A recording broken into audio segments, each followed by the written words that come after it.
گوادر سے رپورٹ کر رہے ہیں ہمارے بیورو چیف سلیمان ہاشم۔ یونیسیف گوادر سینٹر کے زیر اہتمام گوادر کے مقامی ہوٹل اور گوادر گرامر اسکول میں Tariq Ibrahim meteorologist, national tsunami warning centre Pakistan, meteorological department Karachi, Ghazala Naeem disaster management practitioner, UNICEF national consultant Pakistan, doctor Hira Ashfaq Lodhi, assistant professor Karachi,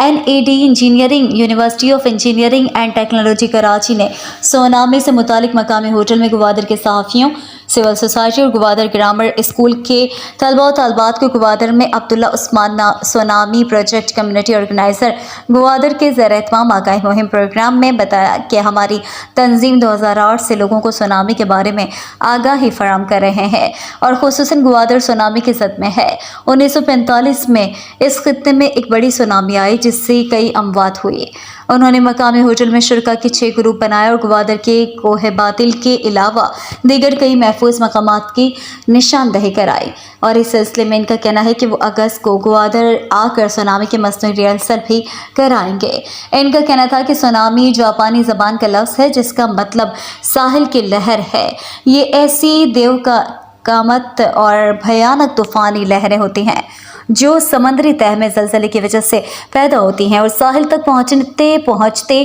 خاصی اونچی ہو جاتی ہیں۔ البتہ ساحل پر سونامی کے پہنچنے سے کچھ دیر پہلے سمندر کا پانی اچانک ہی بڑی تیزی سے پیچھے ہٹنے لگتا ہے اور غیر معمولی طور پر پیچھے چلا جاتا ہے، جس کے 5 سے 10 منٹ بعد ایک بہت بڑی لہر پوری شدت سے ساحل کے ساتھ ٹکراتی ہے اور تباہی پھیلاتی ہے۔ سونامی کی اس ایک علامت کی مدد سے ہزاروں لوگ اپنی مدد آپ کے تحت فوری طور پر کسی قریبی اونچی جگہ تک پہنچ کر اپنی جان بچا سکتے ہیں۔